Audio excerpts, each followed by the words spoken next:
దొంగవైనా మంతింటివో కన్నె గుండె ప్రేమ లయలా మృదంగాల్లో పొన్నమ్మ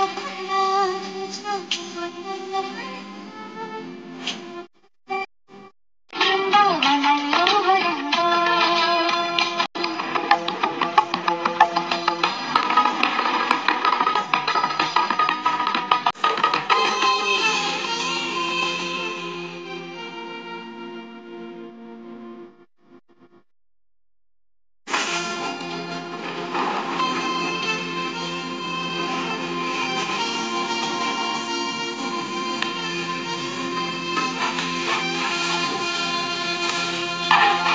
హాయ్, నేను మీ జయంతి వందనపల్లి.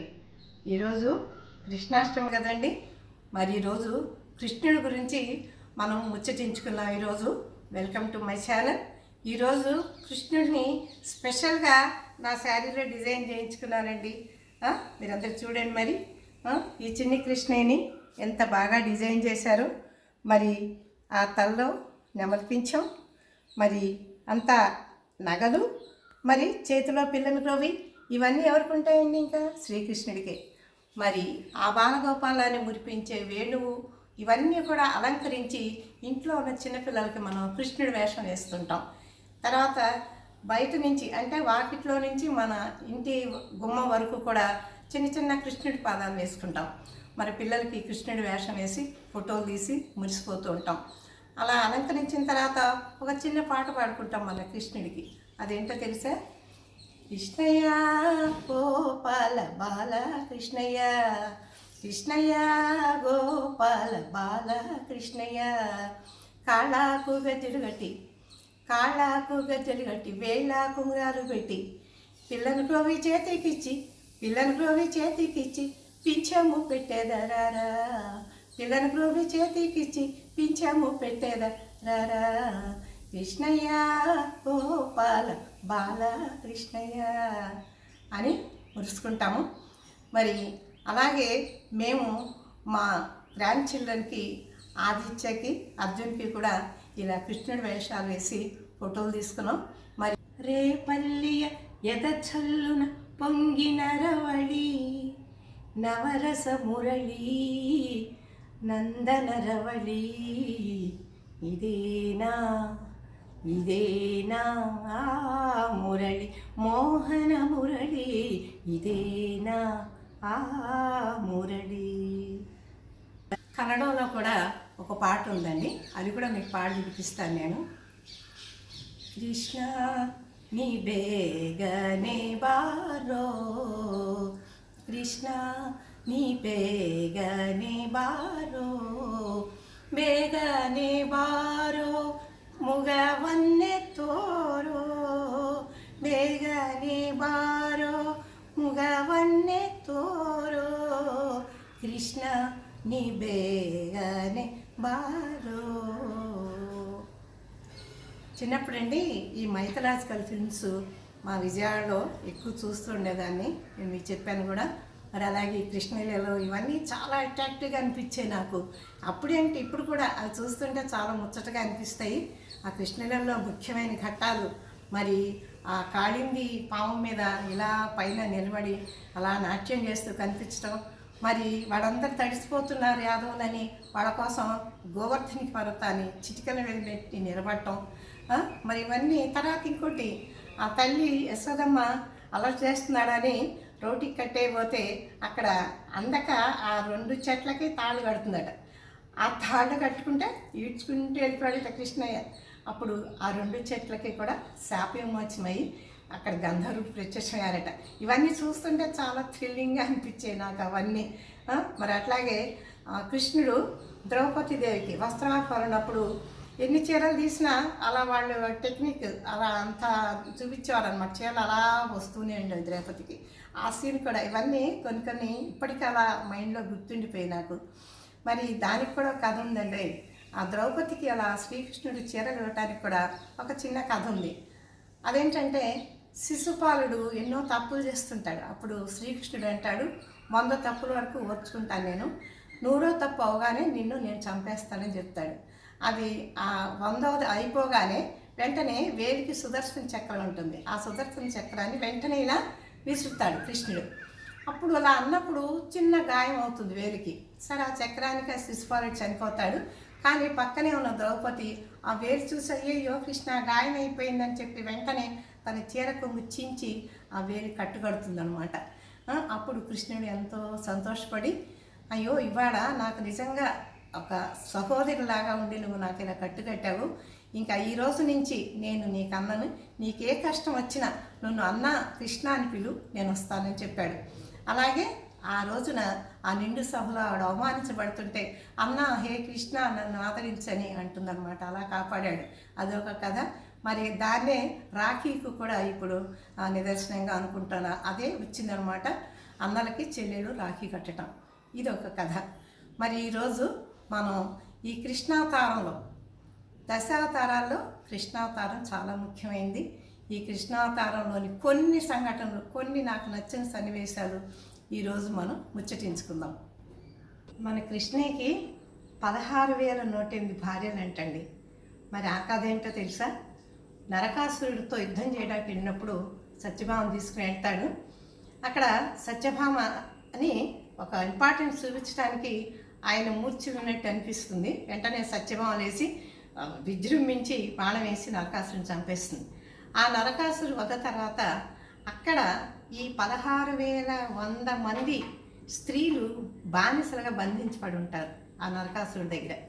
అప్పుడు ఆయన చనిపోగానే ఆ స్త్రీలందరూ కూడా శ్రీకృష్ణ పరమాత్మని ప్రార్థిస్తారన్నమాట. స్వామి, మమ్మల్ని ఇన్నాళ్ళు బంధించి ఇక్కడ ఉంచాడు, ఇంకా మాకు వివాహం అవ్వదు, కాబట్టి నువ్వే మమ్మల్ని స్వీకరించాలి పరమాత్మ అని అడుగుతాడు.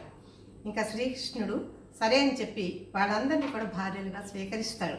అంటే ఆత్మ పరమాత్మ సిద్ధాంతం అనమాట అక్కడ. తర్వాత వాళ్ళందరినీ కూడా నిరాశపరచకుండా ప్రతి ఒక్కరికి ఒక్కొక్క కృష్ణుడిగా కనిపించేవాడట. మరి అందుకని 16,108 మంది భార్యలు అన్నారు. మరి వీటిల్లో ముఖ్యంగా మనకి ఎక్కువ పేర్లు వినపడేవి రుక్మిణి, సత్యభామ, జాంబవతి. ఈ మూడిట్లో కూడా మనకి సత్యభామ కథ చాలా ఇంపార్టెంట్, చాలా ఇంట్రెస్టింగ్గా ఉంటుంది. అదొక్కటి చెప్తానండి మీకు. శ్రీకృష్ణ తులాభారంలో సీన్ అనమాట ఇది. సత్యభామకి చాలా ఆత్మవిశ్వాసం ఎక్కువ. ఆత్మవిశ్వాసం కొంచెం మించి అది కొంచెం అహంకారంగా మారుతుందనమాట. అది కనిపెట్టి నాతో ఒకసారి అక్కడికి వస్తాడు. ఆవిడ దగ్గరికి వచ్చి, అమ్మ అందరికీ అనుకుంటున్నారు రుక్మిణీదేవి అంటేనే శ్రీకృష్ణుడు వారికి ఎక్కువ ఇష్టం, నువ్వంటే కొంచెం తక్కువ ఇష్టం అంటాడు. పుల్లలు పెట్టడం ఆయనకు అలవాటు కదా.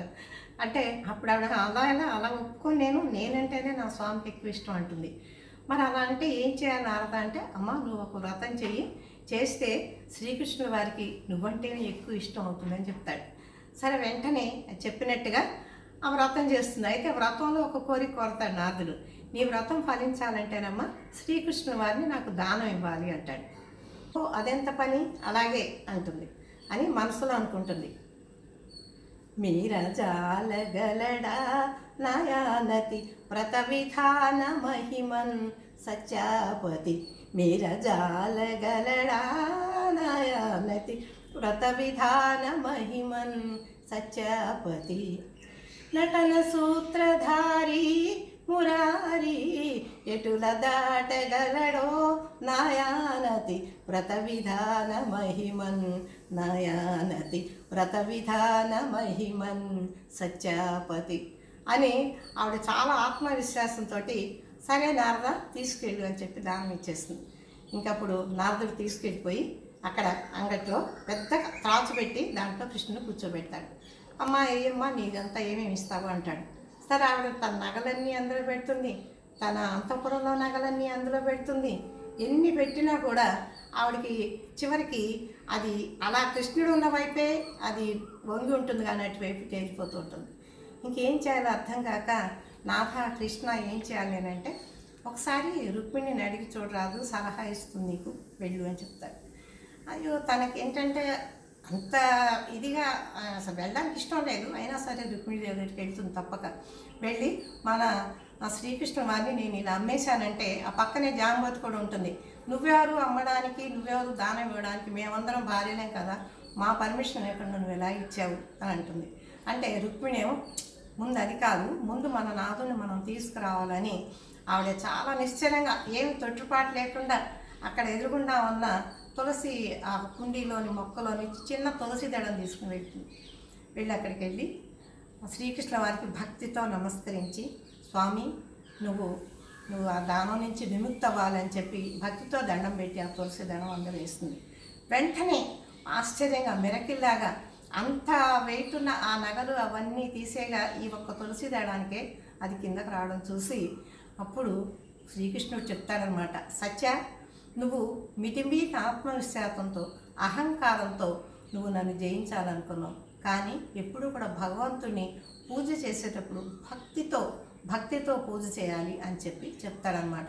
ఇది మనకు ఒక నిదర్శనం. అంటే శ్రీకృష్ణుడు చెప్పింది ఏంటంటే మనం భక్తిభావంతో ఎప్పుడు కూడా భగవంతుని పూజ చేయాలి, ఆడంబరాలు ఆర్భాటాలు ముఖ్యం కాదు అని చెప్పడానికి ఇది ఒక కథ. ఇది నాకు చాలా ఇష్టం ఆ సీను. నిజంగా ఆ పిక్చర్లో కూడా జమున గారు చాలా బాగా అసలు సత్యభామ అంటే ఇలాగే ఉంటుందా అన్నట్టు ఆవిడ నటించింది. స్నేహానికి నిదర్శనగా మరి ఇంకొక కథ చెప్తారు ఇందులో. శ్రీకృష్ణుడును కుచేలుడు బాల్య స్నేహితులు అనమాట చిన్నప్పుడు. తర్వాత ఎవరి పనుల్లో వాళ్ళు ఎవరు స్టేటస్లో వాళ్ళు వెళ్ళిపోతారు. అయితే కుచేలుడు చాలా బీద బ్రాహ్మణుడు అనమాట. అసలు ఏమీ ఉండదు, అష్ట దరిద్రంతో కట్టుకునే వస్త్రాలు కూడా జీర్ణించిపోయి తినటానికి లేక ఒక పూరి గుడిసెలో అష్ట కష్టాలు పడుతుంటాడు. అప్పుడు భార్య అంటుంది, ఇవన్నీ భరించలేము మనం, ఏమండి మీకు శ్రీకృష్ణుడు బాల్య స్నేహితుడు కదా, ఆయన చాలా ఉన్నత స్థితిలో ఉన్నాడు, మనకేమన్నా సహాయం చేస్తాడేమో మీరు వెళ్ళి అడగండి అంటుంది. లేదు అలా అడిగితే ఏం బాగుంటుంది, నేను వెళ్ళను అంటాడు. ఆవిడ ఫోర్స్ చేసి పంపిస్తుంది. సరే ఎక్కడైనా దేవుడి దగ్గరికి వెళ్ళేటప్పుడు గొప్పవారి దగ్గరికి వెళ్ళేటప్పుడు ఫలమో పుష్పమో తోయమో ఏదో తీసుకెళ్ళాలంటారు కదా, ఉట్టి చేతులు తయారయ్యాము అంటాడు. అంటే ఆవిడ ఏం చేస్తుందంటే, సరే మన ఇంట్లో అటుకులు ఉన్నాయండి, అవి ఒక వస్త్రంలో మూట కట్టిస్తాను పట్టుకెళ్ళి ఇవ్వండి అంటుంది. సరే అది కూడా ఏంటి పాత పడిపోయిన ఒక తెల్లటి వస్త్రం అన్నమాట, దాంట్లో మూట కట్టి అటుకులు ఇస్తుంది. ఆ మూట పట్టుకుని కుచేలుడు కృష్ణుడి దగ్గరికి వెళ్తాడు. వెళ్ళేటప్పటికి అక్కడ పెద్ద భవంతి, చుట్టూ ఎంతో రాజభట్లు ఎంతో ఇదిగా ఉంటుందంతా, హంసతోలిక పనకప్పైన శ్రీకృష్ణుడు అలా పడుకుని ఉంటాడు. అక్కడికి వెళ్ళడానికి అతనికి ఏంటంటే న్యూనతాభావం, గిల్టీ కాన్షియస్, ఏంటి నేనేంటి ఇంతటి గొప్ప వ్యక్తి ఇంటికి నేను వెంటాను. కానీ ఆశ్చర్యంగా అంత దూరం నుంచి శ్రీకృష్ణుడు కుచేలుడిని చూసి మిత్రమా రారా అంటూ బయటకు వచ్చి స్వయంగా ఆహ్వానించి కౌగిలించుకుని మరి లోపల తీసుకెళ్ళి తన పక్కన కూర్చోబెట్టుకుని అన్నీ ఆతిథ్యం అంతా ఇస్తాడు, అంతా చాలా మర్యాదలు చేస్తాడు. చేసిన తర్వాత తెలుసు కృష్ణుడికి ఏదో ఫీల్ అవుతున్నాడు కుచేలుడని, మిత్రమా నా కోసం ఏం తెచ్చావు నువ్వు అని అడుగుతాడు. ఎంతో సిగ్గుపడుతూ మెల్లగా మూట తీసిస్తాడు. తీస్తే అందులో అటుకులు ఉంటాయి. అటుకులు ఎంతో ప్రేమగా గుప్పెడు తీసుకుని శ్రీకృష్ణుడు వారు ఆరగిస్తారు. ఆరగించిన తర్వాత మిత్రమా చాలా సంతోషం, మనం చాలా రోజుల తర్వాత కలుసుకున్నాం అంటారు. సరే సాగనంపుతారు, బయట దాకా వచ్చి సాగనంపుతాడు. అప్పుడు అనుకుంటాడు కుచేలుడు, ఇదేంటి నేను ఇంత దారిద్ర్యంలో ఉన్నానని చెప్తే కూడా నాకేమీ సహాయం చేయలేదేంటి శ్రీకృష్ణుడు అనుకుంటూ ఇంటికి వెళ్తాడు. వెళ్ళేటప్పటికి అక్కడ తన ఇల్లు కనపడదు. చూస్తే ఒక పెద్ద భవంతి, ఇదేంటి అనుకుంటుంటే అందులో నుంచి తన భార్య పిల్లలు నవ్వుకుంటూ బయటకు వస్తారు. వాళ్ళందరూ కూడా ఎంతో నగలు అవన్నీ ధరించి మంచి పట్టు వస్త్రాలతో కళకళలాడుతూ సంతోషంగా కనిపిస్తారు. అప్పుడు కుచేలుడు అనుకుంటాడు, శ్రీకృష్ణ ఇలా కరుణించావా నువ్వు, స్నేహం అంటే నీది కదా, బాల్య స్నేహితుడిని ఇంత భేదవాడినని నన్ను నిర్లక్ష్యం చేయకుండా నువ్వు ఎంతో ఇదిగా నన్ను మర్యాద చేసి పంపించి నన్ను ఇంత ఆదరించి అభిమానించాను, సంతోషపడతాడు. ఇది మనకు ఒక నిదర్శనం అన్నమాట, స్నేహానికి ప్రతిరూపం. స్నేహం అంటే స్టేటస్లు మారిపోగానే వాళ్ళని కించపరచకూడదని చెప్పడానికి ఇదొక చక్కటి కథ మనకి. ఇలా చెప్పుకుంటూ వెళ్తే చాలా సన్నివేశాలు ఉన్నాయండి. ఇంకొక సన్నివేశం చెప్తాను. కురుక్షేత్ర యుద్ధానికి ముందుగా ఏంటంటే దుర్యోధనుడు వస్తాడు. వచ్చి కృష్ణుడు నిద్రపోతున్నట్టు నటిస్తాడు అనమాట. అయితే కాళ్ళ దగ్గర కూర్చోవటం ఏంటి, నేను రారాజునని చెప్పి వెళ్ళి గర్వంగా తలవైపు సీట్ దగ్గర కూర్చుంటాడు. తర్వాత నిదానంగా అర్జునుడు వస్తాడు శ్రీకృష్ణుడు సహాయం అడగడానికి. వచ్చి వినమ్రంగా పాదాల వైపు కూర్చుంటాడు.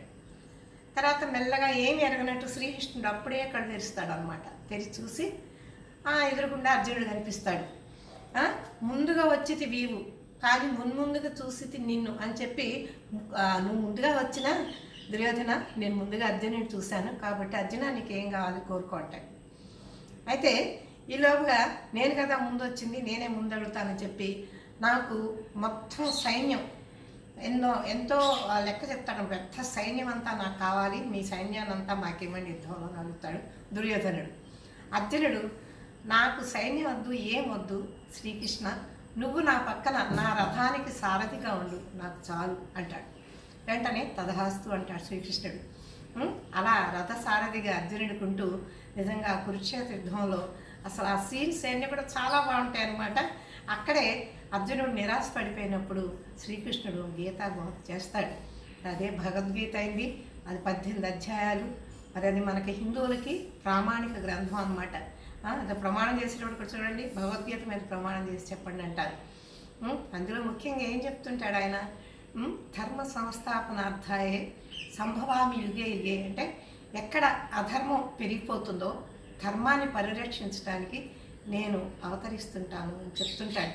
కాబట్టి మనం అధైర్యపడకుండా ఎప్పుడు కూడా శ్రీకృష్ణ పరమాత్మ గారు చెప్పిన ఆ గీతా బోధన ఒక్కసారి చదివితే మంచిదని నేను అనుకుంటున్నాను. మీరందరూ కూడా వీలైనప్పుడు ఒకసారి ఆ భగవద్గీత చదవండి. మరి ఇప్పుడు మనం శ్రీకృష్ణ వారికి చిన్న ఆరగింపులు పెడదాం. కృష్ణ, భక్తితో చేసే మా ఈ పూజని మరి మా ఈ నైవేద్యాన్ని స్వీకరించి మమ్మల్ని అందరినీ ఆశీర్వదించి కృష్ణ, నీ చల్లని చూపులు మా అందరి మీద ప్రసరించాలి. మరి ఎక్కడ అధర్మం పెరిగిపోతుందో ధర్మం పెంచడానికి నువ్వు వస్తావనే నమ్మకం మాకు. సో నువ్వు ఇప్పుడు ఈ కలికాలంలో మరి ధర్మాన్ని పెంచడానికి తప్పకుండా వచ్చే ఉంటావని మా నమ్మకం. శ్రీకృష్ణ, మరొక్కసారి నీకు నమస్కరిస్తూ వ్యూయర్స్కి, సబ్స్క్రైబర్స్కి, మరి వీడియో చూసే వాళ్ళందరికీ, మరి మా కుటుంబ సభ్యులకి, స్నేహితులకి అందరికీ కూడా మరొక్కసారి కృష్ణాష్టమి శుభాకాంక్షలు తెలియజేస్తున్నాను. ఇదండి మనం ఈరోజు కొన్ని సన్నివేశాలు, ఘట్టాలు మన కృష్ణుడి గురించి చెప్పుకుంటూ తలుచుకున్నాం. సో మీరందరూ కూడా ఇవి ఎంజాయ్ చేస్తారని అనుకుంటూ త్వరలో మళ్ళీ మిమ్మల్ని కలుస్తాను. See you, bye. Jayanthi Vallurupalli.